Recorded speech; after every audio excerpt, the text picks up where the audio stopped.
tribunal pensant, ouais, j'ai menti, un petit mensonge, vous mets les 3 points, vous m'enlevez 3 points, 6 points, vous mettez une grosse amende, quelque chose comme ça. Je dis à mes amis, je veux voir ce soir, tout ça. Donc je rentre au tribunal tranquille, ils me posent des questions, je dis ouais, je suis désolé, je sais pas ce que j'ai voulu faire, I'm sorry. Et quand le juge dit son verdict, je me rappellerai toujours, c'est fait you're going down. J'ai même pas le temps de réfléchir que 2 policiers arrivent derrière moi, ils mettent les menottes dans le dos et m'emmènent en dessous. Quand ils disent you're going down, ça me descendait, c'est vraiment direct. Tu vas sous le tribunal, dans ils te mettent une cellule. Et t'attends que le transport il vient te chercher pour t'amener carrément à la prison. Ouais. Et ça s'est passé en 5 minutes, sans avoir le temps de dire au revoir, envoyer un message, rien du tout. Mon partenaire de cellule, c'était quelqu'un qui s'amusait à brûler des maisons. La cellule à côté, je lui demandais, ouais, non, c'est les rapistes, ceux qui ont violé. Après, celui-là l'a tué. Je dis, ok. En sortant, tu as joué dans un premier temps avec un bracelet électronique. Tu avais 2 semaines, c'est ça, de liberté provisoire. Ouais. Comment c'est passé? Comment on joue avec un bracelet électronique? Là, ça s'est bien passé. Quand je suis sorti.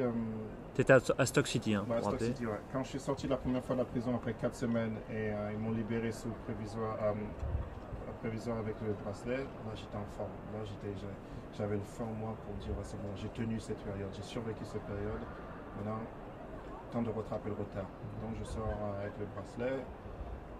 Il m'explique comment ça marche, qu'il y a un curfew, il faut rentrer à 10h chez toi, tu sors à 9h du matin. Je fais ok.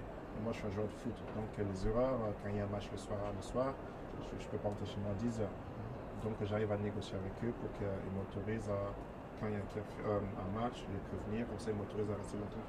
Et je leur dis aussi que je suis joueur de foot. Donc le bracelet, je vais avoir des entraînements, je vais avoir des tacles et tout ça. Il fait ok, je fais ok. Donc on sort de la prison, j'ai un entraînement, des entraînements. 3 jours après, surprise, le bracelet il casse. Je fais ok, donc dès que j'arrive chez moi, la première chose que je fais, je les appelle pour leur dire que le bracelet est cassé pour venir le changer. Sans problème, ils sont venus, ils l'ont remplacé. 2 jours, 3 jours après, encore, le bracelet casse.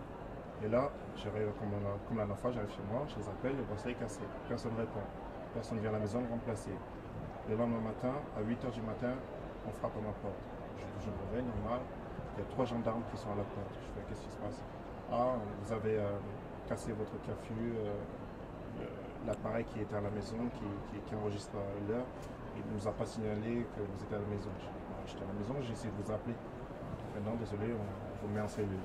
Donc là, du jour, à nouveau. À nouveau, et j'ai même pas eu le temps d'appeler le club. À nouveau, t'es renvoyé du coup en prison à Manchester cette fois-ci. À Manchester. Là, c'est encore pire que ma première prison avec Strange. C'est vraiment connu pour avoir le pire des pires de l'Angleterre. La première chose que tu as fait en sortant de prison? Pendant 3 jours d'affilée, chaque fois je prenais un verre de jus d'orange et un verre de lait et je le buvais comme ça, juste pour avoir le goût, la saveur du lait. Alors que je me rappelle avant la prison, le lait, je le finissais pas, je le jetais à la lavabo, sans plus. Et pourquoi? Parce qu'en prison, c'était... En prison, il fallait compter, il fallait faire attention, il fallait garder pour le lendemain. Ou quand tu n'en avais plus, il fallait soit tu demandes à ton coéquipier, il faut que tu comment on dit, la mendiance. La mendicité. Voilà, il fallait faire par rapport aux autres. Et ça, c'est une chose qui m'a frappé. Je n'ai jamais pensé que je serais en train de supplier quelqu'un pour qu'il me donne le reste de son lait. Est-ce que tu penses que ce qui t'est arrivé, cet épisode-là, a changé le regard des autres clubs et a pu changer aussi le cours de ta carrière? Inévitablement. Je pense que ce deuxième passage en prison, c'est ça qui a vraiment basculé ma carrière d'un positif à un négatif. Parce qu'après ce passage, évidemment, ça a été publié dans les journaux. Et pour ceux qui ne connaissent pas exactement ce qui s'est passé, par exemple, la plupart des supporters ou ceux qui lisent la presse normale, eux pensent que je gardais la camp, que je m'en foutais, que je suis resté dehors après 10 heures, des trucs comme ça. Alors que non. Pour eux, tu étais un voyou? Voilà, que j'avais aucun respect. Ouais. Que je ne prenais pas conscience de la chance que j'avais d'être footballeur.